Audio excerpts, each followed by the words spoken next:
first of all, make sure you get your physicals, okay? Especially as you age, get all of them that you can. The cervical pap smears, all of the things that you're required to do. Yeah. Please do it. Okay? Do not put it on hold because, oh, I'm too busy right now. Oh, I'm a potato drinker. Oh, I'm busy with my kids. Oh, I'm taking care of my parents. No. It's very important that you take care of yourself first. Because if you're not 100%, you can't take care of anybody else. Yeah. Right? And we always can push stuff off because we don't want to. But don't be afraid. Yeah. Because the key is to find out soon, quickly, and get it taken care of.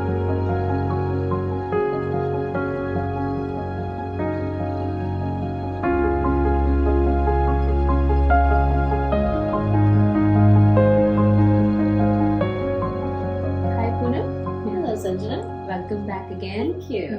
Yeah. So, you told me about a recent health challenge that you faced. Yes. What happened and how did you find out?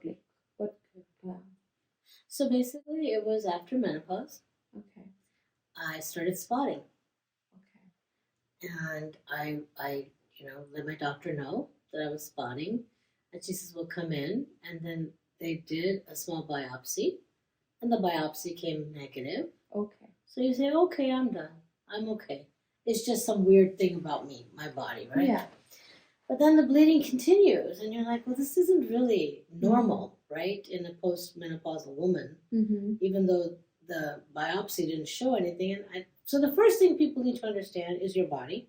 And so if you feel something's not right, and don't just be satisfied with what your doctor says right away. Because they do when they do a small biopsy, the whole endometrium and your whole vagina area is huge. When they do a biopsy, they take a small portion of it. Okay. That may not show anything. Okay. So you think you're fine, but then deep down you know something is not quite right. So then you felt some symptoms. I was having spotting. Spotting and any other discomfort inside? No. Okay. Not at all. Not at all. And so then I was like, this is still happening. Okay. So okay, so why not? This is happening during the time of COVID. So doctor's appointments were all pretty much spaced out, pretty hard to get. Yeah. I said, okay, we will do an ultrasound. Okay. So we set up an ultrasound. I went in, and they found a small cyst on my ovary, but they're like, that shouldn't be causing it. I said, okay, but we'll reevaluate it in a month. Okay. And then off and on, I would still spot. So everything was like, I was like, there's something still wrong. And then what happened? So the second one came in, and that cyst hadn't grown. So they're like, no, it's not that. I'm like, okay. So we had to go somewhere, and I get on the plane, and I had a major episode. I felt like gushing, like blood was gushing. Oh, okay. I was like, oh my God, what is this? And that's not normal, right? From spotting to gushing blood and clots and all that. So when I came back from my trip, I immediately got in to see them, and they said our next step is we're going to do a hysteroscopy. Okay. And a hysteroscopy is a little bit more intense. They put you under. Okay. You don't really feel anything. They go in and they check it out, and they scope, and they see what's there. Okay. And if they see a fibroid or something, they'll take it out at the time, or at least they'll have some idea what is causing it. Okay. My ultrasounds didn't show anything. Okay. My ultrasounds didn't show anything. My pap smear didn't show anything. My biopsy didn't show anything. So everybody's like, oh, you're fine. I'm like, well, no. Why is this happening? I don't think I'm fine. This is not normal. And then the episode happened on the plane. So I'm like, this is definitely not normal. But it just happened. It did clot, gush blood, and then it just stopped. So I'm like, okay. I come back. I get the hysteroscopy, and they send it off, what they've taken out, for another biopsy. Okay. And at that point, they told me, after a week, that, you know what, we have found grade 1 endometrial cancer. Okay. Grade 1, we don't know what stage it is. We think it's very beginning. Okay. But it was hard to diagnose before because it was so new. Okay. So endometrium is the wall of the uterus. Yes. Okay. And so we need to get in there, and we want to do a full hysterectomy. Okay. and we're gonna now put you in touch with our oncology department. Okay. So we're specialists. They have like robotic ones or regular good old fashioned C-sections, whatever it is. Okay. We'll set up an appointment for you. You meet, but we need to work on this very quickly. Okay. Once we diagnose and we figure out what it is, we're gonna get out. Okay. So basically met with the oncologist, and she said, well, you have multiple options, right? You can leave your ovaries in, you can take out the entire uterus, but we need to get in there and we need to do it. And I said, I'm pretty sure I want you to take out everything, so that there's no issues going forward. Yeah. I'm postmenopausal. Yeah. I'm not going to have more kids. Mm-hmm. Ovaries, I don't want to really leave in there because and she said the same thing. She said, to all women, Mm-hmm. if you are at a stage where you're not going to plan to have any more kids, Mm-hmm. if you're going to have some kind of a hysterectomy, have them take it out, the ovaries, because when she went in there, we did robot assisted, so she was trained in that. Okay. And when she was in there, she noticed that on the ovaries there were some cysts starting. Okay. And those things will not tell you until it's too late. Ovarian cancer will not make itself known until it's really, really spread. Mm. I was very blessed. Mine was a very slow-going cancer, endometrial cancer. A very slow-growing first. That was a good thing. Second, we caught it pretty quickly. Yeah. I mean, 6 months doesn't seem pretty quick, but we were in there proactively trying to figure out what it was. Yeah. I'm like, because when I woke up from the hysteroscopy, I said to her, did you find a fibroid? Tell me you found a fibroid. That's what she goes, no, I didn't find a fibroid. I'm like, oh, shoot. So then when the lab report came back, they saw it. And luckily it hadn't spread because that's what happens. It goes in the lymph nodes. And they don't know that until they actually do the surgery. Okay. So I was blessed on multiple things. One is I have children who are physicians. So they were like, Mom, they were like constantly on my case. You cannot like dilly-dally on this. You need to be active, da-da-da-da-da. You should have already been doing this and all that. My son diagnosed it before my doctor did. But so I went in there and it was a outpatient procedure. Okay. And I went in the morning, came out in the afternoon. They took out everything. They sent it to the lab, right? So luckily then at that point they said it's grade 1, stage 1. It hasn't spread in the lymph nodes. Okay. So that I was blessed. Otherwise, if it does spread, then you have to get some radiation or chemo. Yeah. But I didn't need that. My whole thing was I was really blessed. It was a surgery that wasn't that difficult or painful, and I recovered. My problem was I had never with the robotics. My body reacted like, oh my God, she's being attacked. Okay. And so what happened? I started leaking fluid, and I leaked fluid for quite a while. Okay. Because it was, as far as it was concerned, something, she was being attacked. Okay. So it was its defense mechanism. But Okay. within a month to 45 days, that stopped too. Okay. But it wasn't fun. My post-op was not fun. Whatever great news I got before, it was a tough haul. But I think the takeaway, and it's very important, guys, very, very important. First of all, make sure you get your physicals, okay? Especially as you age, get all of them that you can. The cervical pap smears, all of the things that you're required to do. Yeah. Please do it. And do not put it on hold because, oh, I'm too busy right now. Oh, I'm a caretaker. Oh, I'm busy with my kids. Oh, I'm taking care of my parents. No. It's very important that you take care of yourself first. Yeah. Because if you're not 100%, you can't take care of anybody else. Yeah. Right? And we always can push stuff off because we don't want to. But don't be afraid. Yeah. Because the key is to find out soon, quickly, and get it taken care of. If you dilly-dally, it just gets worse and worse. I know from friends who basically ignored it and it got really bad. And now it's a much harder recovery. So let's not do that. As women, let's not be afraid to, first of all, talk about it. Yeah. There's no shame in getting cancer. Yeah. It's not something that you go around saying, oh, hey, whatever. No, talk about it. Yeah. Put the information out there so that other people can learn from you. Yeah. You have to be extremely proactive. It's your body. If you feel that you're not satisfied with the answer from your physician, okay, ask for another opinion. Do some more research. Go online. See what they have to say. Yeah. Talk to a different gynecologist. Maybe somebody will have a different opinion altogether. Wait a minute, this is not right. Yeah. You know, So if you have any doubts, don't just leave them like that. Yes. Go and clarify them. don't be afraid. Hmm. I think the reason that I think fear is a major factor in life. Mm-hmm. That if you're scared of it, then you don't have to deal with it, right? Mm. And if you don't have to deal with it, then you don't have to really know what's happening. Mm. But that's the worst mistake you can make. Yeah. The very worst. Mm. Put yourself number one. Okay. Okay. Mm-hmm. I mean, we all have stuff in our lives that we have Yeah. to take care of on a daily basis. Yeah. Mm. But your health is number one, Mm. first of all. So take care of yourself first. Yes, Yeah. absolutely. Mm. And go back again if you don't agree with it.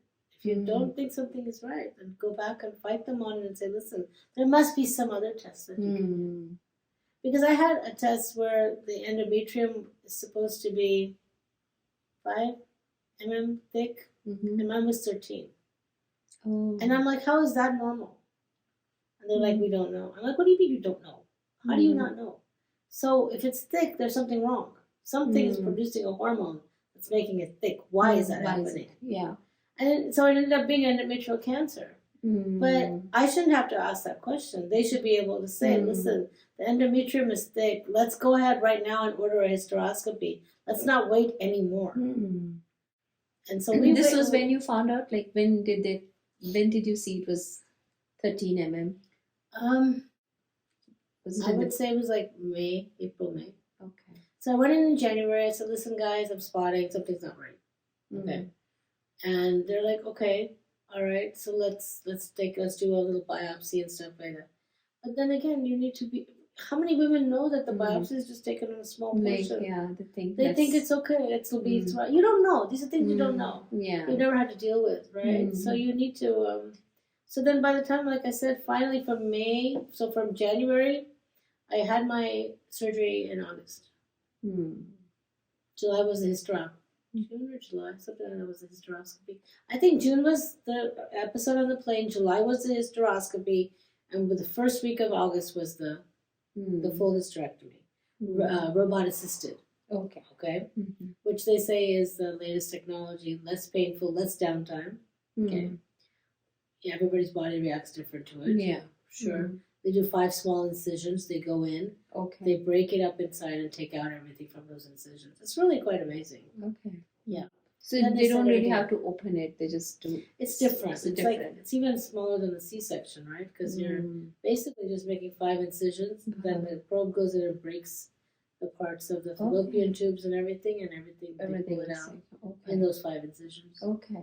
So yeah, so you might get a fever. You might get normal post. No. Yeah, if you hopefully your doctor is proactive, tell them if you have a fever, tell them you need an antibiotic. Don't wait, because the more you wait, the tougher it gets. Get your antibiotic and whatever needs to be done, but you have to be active. You have to advocate for yourself. I guess that's the most important thing. Women need to be their own advocates. Right? We advocate for our kids. Yeah. Don't we, when they're little? We tend to ignore ourselves in everything. I guess. We advocate for our elderly parents when we take them to the doctor. We're like, this is happening, da da da da da. What happens when it's our turn? We're like, oh, okay. So it's been more than a yeyear now, right? Right. Since so I'm cancer free. I've had my checkups.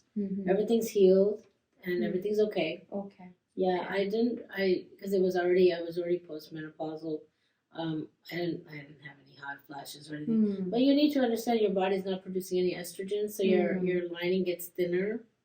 So that's another issue that you have to deal with. And then whether you want to do hormone replacement or use a lubricant, it all just depends. Your body does change when you get this kind of operation, but your body changes anyway after menopause. Yeah. Right. Yeah. So either way that you look at it, then those are issues that we women have to also think about.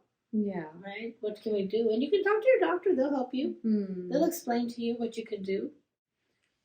So basically, what you said today, Poonam, was that you should take ownership of your health. Absolutely. Not just, don't prioritize yourself as the last one.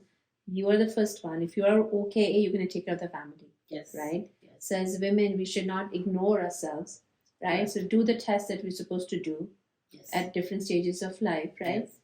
And then the second thing you said was that during even the procedure or whatever treatment you are getting, you should be active part of it. Like Yes. be actively involved. Don't just take the answers, like question and Yes. right, and do your own research also. Absolutely. Absolutely. Never be afraid to reach out and get an opinion. I wish women were more open about talking about these things. And talking, that's also very important. It should be. Don't be embarrassed that oh, I Exactly. have this, Yes. and not talk about it, right? It's important to talk about it because then you learn enough to be able to, okay, oh, somebody else had this. Oh, okay, this. Oh, okay. And then you also guide other people who might get something different, or even something similar, right? But we have similar, like we all maybe have similar symptoms also about things, right? Right. Like especially if it's a gynae issue example, they might learn from each. We might learn from each other, We right? should. That's the most important thing. That the takeaway is talk about it, educate yourself, and don't be afraid to go and talk to your doctor. Don't be afraid to go get your physicals done. You need to as we age. The human body it's a mechanism, so it has to be maintained. Just like your car is maintained. It's the same concept. Yeah. Right? We do take our cars for repairs. Yeah, we don't take ourselves. That is so true. But yeah, that is so important for anyone, not just women, for any human. Take charge of your health and be actively involved in everything, right? Absolutely.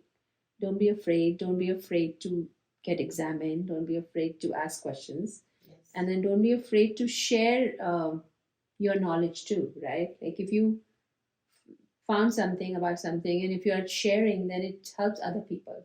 And that's the takeaway. If this even helps one person who watches this and says, oh, I've been having some problems, maybe I should get myself to the doctor. Please do. You know, it could be something benign like a fibroid, or it could be something like cancer. So, but you won't know. So you have to go. That's what you have to do. Get your colonoscopies, get your pap smears, get all of the things, mammograms. They tell you all these things. Get them. They're for a reason. They're there to spot it early and help you so that you can still live your life. Yeah. You don't want to get ovarian cancer stage 3 or 4. You know, you don't want to be dealing with that stuff. So you want to get it right away where you know what's happening. Yeah, the earlier it's caught, the more chances of getting okay, right? Getting better. Yeah, so that is a good lesson for all of us. What I learned from you, Poonam, that we should not be thinking that we are not important. We can take care of the whole family and the parents and everything, but not us. And then also not be afraid to share. Exactly. If you have anything you want to share to the other people, share with other people, and someone else can benefit from it. Right? Absolutely. Yeah. Yes. And then not be afraid to ask questions, even from the doctors. Even if they know everything, you can still ask questions. Right. Right. Right. Exactly. Because I didn't know that that the cancer won't be visible unless they actually find the right place in the body to take it out. I didn't know that. I thought if you do a biopsy, if it's there, it's there. I didn't know that. See? But your gut, you knew it somehow. You kept pushing for it, right? Yeah, because it's not normal. Yeah. It's not normal. It shouldn't be happening, right? Because when you're after menopause and you're fully done, why would you? Like, I understand when you're in the process of going through menopause, you do spa. But why would it happen after, right? Yeah. So, yeah, it wasn't right. So you listen to your body. Your body was telling you and you listened to it. Yes. Yes. All right. Thank you, Poonam, for joining me today. You are a courageous woman. I've always seen that in you. And sharing this information it's making me understand. It makes me feel that you are very, very strong. Because it needs a strong heart to share, Yes. It's really, you are strong and you're not, shy of sharing this, because in your heart, you're helping somebody else, right? So that's what we are here for, right? Exactly. Yeah. Thank you for joining me. Thank you very much for having me. If you want to talk about anything at all, then you know who to call. Just tell Sanjana. Tell Sanjana. Tell Sanjana. tell Sanjana, just tell Sanjana.